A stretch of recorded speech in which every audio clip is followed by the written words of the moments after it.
Mga Wangs, let's proceed na po tayo sa mga maglalaro ngayon, yung mga nagsagot kahapon na mga trivia questions. Ngayon po ay atin na silang paglalaroin. So, ang ating trivia questions number 1 ay ito. Ito ang una. Anong pulo ang tinatawag na puso ng Pilipinas? Ang tamang sagot po doon is Marinduque. So, ang maglalaro po is si Digna Royandoyan.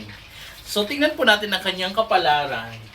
So, since wala, ang kanyang number po is 20 and 26. Since wala na po ang 20 and 26, so ang kanyang kukunin na lang is 32 and 34. So, ito na lang yung number niya. So, ang kanyang number na nakuha is 316 and 88. 316 and 88. 316 and 88 is 318 and 88 is Ligwak, ganon. So, let's proceed to our trivia number 2. Ito ang trivia number 2. Ano ang pinakamalaking bulubunduki ng Pilipinas? Ang tamang sagot po is Sierra Madre. So, ang maglalaro po doon ay si Rosalie Orocay. Ang kanyang number is 189 and 168. Ito ang kanyang number, 189 and 168.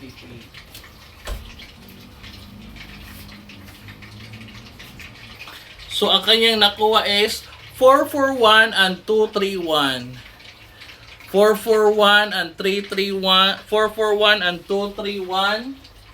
441 and 231. 23 lang ang pong. Nakapisan. So, Ligwak, ganon ang ating candidate number 2. So, ang susunod natin na trivia questions ay, kung ang H2O ay tubig, ano naman ang CO2? Ang tamang sagot po is carbon dioxide. Ang maglalaro ay si Chill Magno. Ang kanyang number is 555 and 444. Ito.